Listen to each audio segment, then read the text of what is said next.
समाज में हिंदू समाज का संगठन करने के लिए ये संस्था है। समरसता की बात हो मेरी, हिंदू हिंदू हिंदू। इस वीडियो को देखा आपने? आरएसएस का कार्यकर्ता है, ये लोगों को भड़का रहा है, लोगों को उकसा रहा है, लेकिन लोग हैं बोले आरएसएस के तुम हो, तुम शांत मार करके बैठे रहो। नमस्कार, मेरा नाम है नवीन कुमार नंदन। आपने सुना होगा, आपने देखा होगा, आरएसएस के कार्यकर्ताओं की संख्या भारत देश में लगातार बढ़ती जा रही है। इसीलिए बढ़ती जा रही है क्योंकि प्रधानमंत्री नरेंद्र मोदी बीजेपी से आते हैं और आरएसएस ने ही बीजेपी को जन्म दिया है। बीजेपी साल 1980 में बनी थी, यानी भारतीय जनता पार्टी का जो गठन हुआ था अप्रैल के महीने में 1980 में हुआ था। बीजेपी केंद्र में है, बीजेपी सत्ता में है, लेकिन तमाम बीजेपी के जो नेता हैं, कार्यकर्ता हैं, वे लोग आरएसएस जा रहे हैं। और ये बीजेपी का ही नेता है, छुटभैया नेता है। ये अलवर में लोगों को इकट्ठा करता है, 10-15 लोगों को, और वहां पर लोगों को भड़का रहा है। एक कह रहा है, आपने देखा स्थितियां कैसी बनती जा रही हैं। एक कह रहा है कन्हैया लाल की हत्या किस तरीके से दो मुसलमान मिल करके कर देते हैं और मारने के पहले वीडियो बनाते हैं। और एक कह रहा, देखिए आप सब लोग हिंदू हैं, मैं हिंदू हूं, सब लोग एक हो जाएं और मुसलमानों को देश से खदेड़ दें।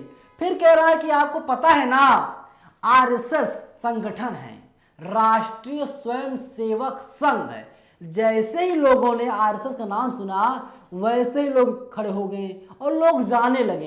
ये लोगों से कहता रहा, अरे रुक जाइए, बैठ जाइए, कहाँ जा रहे हैं आप। लेकिन लोगों ने कहा, साहब हम बैठने वाले लोग नहीं हैं, क्योंकि आरएसएस के पूर्व कार्यकर्ता ने आरएसएस पर बड़ा आरोप लगाया है। उन्होंने कह दिया कि आरएसएस पूरे देश में दंगा करवाना चाहती है, आरएसएस पूरे देश को उकसा रही है। आरएसएस का मुख्य काम है हिंदू मुसलमान को लड़वाना। आरएसएस का मेन काम है किसी तरीके से भारतीय जनता पार्टी को सत्ता तक लाना। और भारतीय जनता पार्टी देश की इकलौती पार्टी है जो सत्ता में रहते हुए काम नहीं कर पाती, लेकिन अपोजिशन की भूमिका बहुत ही ज्यादा अच्छी तरह से निभाती है, क्योंकि बीजेपी के पीछे आरएसएस है। सोचिए आरएसएस वालों का बीजेपी वालों का क्या हश्र हो रहा है हमारे देश में। मनुवाद के खिलाफ नीतीश कुमार लड़ रहे हैं, लालू यादव लड़ रहे हैं, अखिलेश यादव मैदान में है, मायावती भी गाहे बगाहे मनुवाद पर हमला बोलती रहती हैं। लेकिन इसके बाद भी मनुवादियों का राज पूरे देश में है। पूरे देश में इसलिए है क्योंकि मनुवादियों की देश में चल रही है, बीजेपी सत्ता में है। और आरएसएस का काम है लोगों को भड़काना, हिंदू मुसलमान को लड़वाना। ये लोग कहते हैं, साहब हम हिंदू राष्ट्र चाहते हैं, तो हिंदू राष्ट्र कैसे बनेगा? मोहन भागवत कहते हैं, जो आरएसएस के प्रमुख हैं, वे कहते हैं हम चाहते हैं अखंड भारत बन जाए।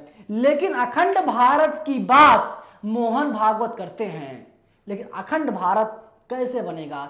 क्योंकि आरएसएस की जो असली मानसिकता है खंड खंड भारत करने की, टुकड़े टुकड़े भारत करने की। तमाम नेता आप कह रहे हैं कि बीजेपी चाहती है, आरएसएस वाले चाह रहे हैं कि भारत के खंड खंड हो जाएं। इसीलिए मैं आरएसएस को टुकड़े टुकड़े गैंग कहता हूं, क्योंकि ये गैंग चाहती है देश अलग अलग हिस्सों में बढ़ जाए, देश के खंड खंड हो जाए। हमारे देश के प्रधानमंत्री नरेंद्र मोदी कहते हैं, मैं तो कपड़ों से पहचान लेता हूं।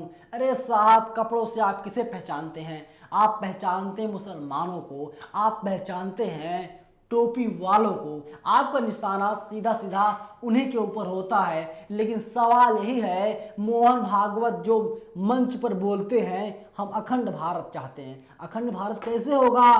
बीजेपी वाले, आरएसएस वाले कहते हैं हम लोग हिंदू राष्ट्र चाहते हैं, और यही राम राज्य। साहब अब आपको डिसाइड करना है, राम राज्य चाहिए, हिंदू राष्ट्र चाहिए, या फिर आप लोगों को रोजी रोटी, कपड़ा, मकान, दवाई, शिक्षा, ये सब चीजें चाहिए। फैसला आपको करना है। आरएसएस का पूरे देश में लगातार बहिष्कार हो रहा है और बहिष्कार गांव की जनता, शहरों की जनता जो समझदार है हर कोई कर रहा है, क्योंकि इनका अपना अलग एजेंडा है।